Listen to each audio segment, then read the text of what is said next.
Observe, document, don't fire unless directly threatened. That's the line the Roosevelt's team lived by as two Gorskov-class frigates tried to force a mistake off Venezuela. The Russians wanted a reactive turn and a propaganda clip. They didn't get it. Stay with this breakdown to see the decisive role of a passive CIWS posture, wake harassment analysis, and a Seahawk shadowing an unidentified fast boat. We'll show you the fused picture from P-8S, MQ-4C Tritons, and satellites that gave the US the initiative. Proof that discipline and data can outmatch flash and risk. Before we move on, please take a moment to subscribe to the channel and like the video. Why does a 3-nautical-mile bow cut matter when no missiles lift and no guns speak? Because at that range, the game isn't firepower, it's leverage. A crossing maneuver that throws wake across your nose tests whether you keep your lane or twitch into a turn that can be framed as submission. It's a probe that lives on video and in headlines more than on charts. Off Venezuela, two Admiral Gorskov-class frigates slid into the Roosevelt's world. Not close enough to trip collision regs, but close enough to force choices. The sea state was moderate, wind steady, visibility good.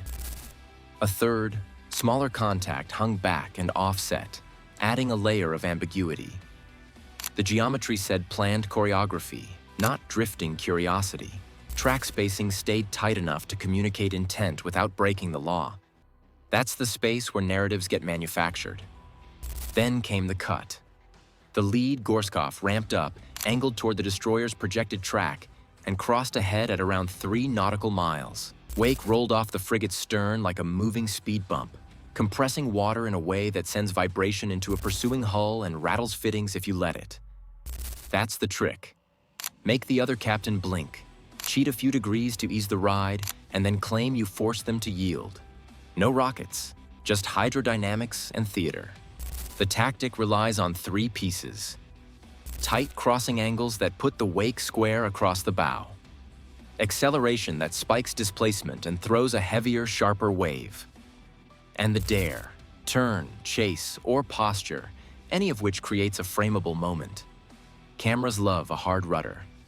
A helmsman easing off a knot reads as caution. Either can be clipped, subtitled, and shipped home as proof of dominance. That's why the right answer is often boring. On the Roosevelt's bridge, rules of engagement came down to 2 commands. Keep the course, keep the record clean. Legal compliance beats bravado when rival ships want footage. Combat Information Center didn't guess at motives. They built them from emissions. ESM sniffed for fire control radars and flagged only search-level activity. Surface search paints stayed routine.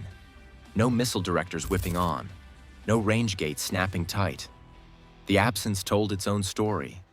This pattern shows up in prior confrontations that drew the unsafe and unprofessional label. Small course changes, even prudent ones, end up as manufactured proof points. It's not about who had right of way. It's about who appears to react. Roosevelt didn't hand over that frame. No heel, no flare of throttles, no angry horn blasts. Just a steady line through the wake. Ship posture matched the message. CIWS safed, turrets caged, but optics and recorders busy. Mast cams watched bearing lines and bowspray. Bridge audio captured helm orders with timestamps.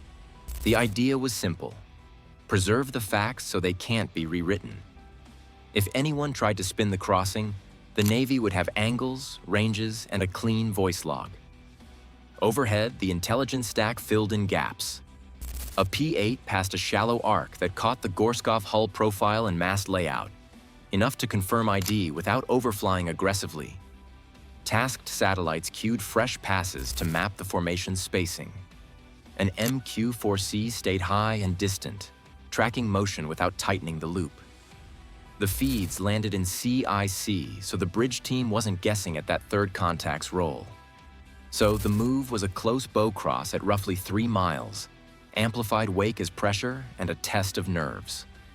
Roosevelt rode right through, held the lane, and kept the initiative. No reactive turn, no ammo for someone else's edit bay. But the frigates were only part of the puzzle. As their wake flattened, A new variable slid off the coast. A fast mover punching out from the Venezuelan shoreline, turning a controlled duel into a mess of overlapping risks. So how do you counter a fast mover that doesn't wear a flag, while two state warships watch from standoff range and local radars light up your hull? You don't win by flinching. You win by widening the chessboard without changing the rules. That meant the destroyer kept the lane, but the battle space grew above the waterline. The aim was simple: identify, deter, and document, all while denying anyone a clip of a US warning shot. As the Russian frigates looped in lazy arcs, a narrow, low-profile hull punched out from the Venezuelan coast. Throwing a tight wake and building speed, it wasn't squawking anything helpful. No AIS, no friendly IFF, and no radio call on bridge to bridge. The course line bent toward the destroyer's quarter, not straight in, but too purposeful to ignore. That changed the risk math. One boat at 40 knots can be a scout, a courier, or the first tile in a swarm. With two foreign combatants nearby, every response would be filmed from multiple angles and fed to different audiences. Pull the trigger too early and you gift a diplomatic crisis. Wait too long and you invite a bow wave full of unknowns. The US answer split the difference. Flight deck spun up an MH-60R and pushed it airborne to extend eyes, radio reach, and a visible presence between the boat and the destroyer. Surface guns stayed cold. Crew-served mounts remained trained fore and aft, barrels depressed. ROE didn't change, the geometry did. With a helicopter in play, the defensive bubble widened without a muzzle flash. Upstairs, the ISR stack did the grind. Triton sat high, well above commercial lanes, covering hundreds of miles with a single orbit to keep the big picture alive. A P-8 provided clean optical passes and mid-altitude radar sweeps to classify hull shapes and check for companions. An MQ-9 traced the small craft's breadcrumb trail, speed changes, and course tweaks. Those feeds flowed into CIC, where operators cross-checked signatures and wake patterns to sort the contact's type. Open cockpit, outboard configuration, fuel bladder shape, and whether the driver hugged shallow water lines or beelined into blue water. The Seahawk played it quiet and precise. It slid in low and offset, never head-on, so the pilot could hold a lateral view of the driver and keep the boat's path honest. Sensors locked the hull, turret cameras zoomed for details. A life vest, a deck bundle, the presence or absence of a weapon mount. The crew had a loud hailer ready, scripted warnings on tap, but used spacing and shadow first. It said, "We see you, we can pace you, and we can talk when needed," without shoving the operator into a corner that forces a stunt. Meanwhile, the electromagnetic picture tightened. Venezuelan coastal arrays likely painted both the destroyer and the Seahawk. You don't answer that with a flood of your own emissions. Roosevelt kept radios disciplined, radars in modes that conveyed normalcy, and no gratuitous strobes. Every extra watt can look like panic and hand an editor a story. The point was consistency, not silence. Enough signal to be safe, not enough to look rattled. A small tell gave away the fast boat's purpose. When the lead Russian frigate finished its loop, the boat bled a few knots and slid to ride the big ship's wake for a short run, like it wanted to be seen aligning with the act. Then it arced off, never fully committing to a straight dash at the destroyer.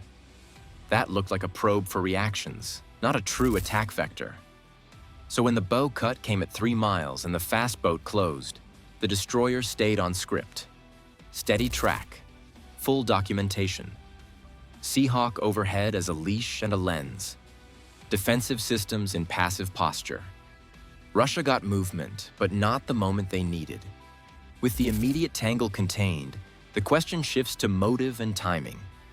Why stage the spectacle here, and what this choreography hints at in the next phase of the Caribbean play? Information dominance and disciplined pacing beat theatrical risk. Roosevelt's restraint denied a usable clip and kept the carrier group's shield intact, because steady logs, clean emissions, and measured moves build leverage where cameras can't. That is the edge in a region shaped by sanctions pressure and countermoves. If you want more on the Caribbean Shadow War, sanctions, shadow tankers, and next-wave Gorskov deployments, drop your questions below and subscribe for the follow-up deep dive. Tell me what angle you want unpacked first. The next test may not be a bow cut. It may be a tanker convoy under radar cover. Who controls the story when fuel and flags start moving?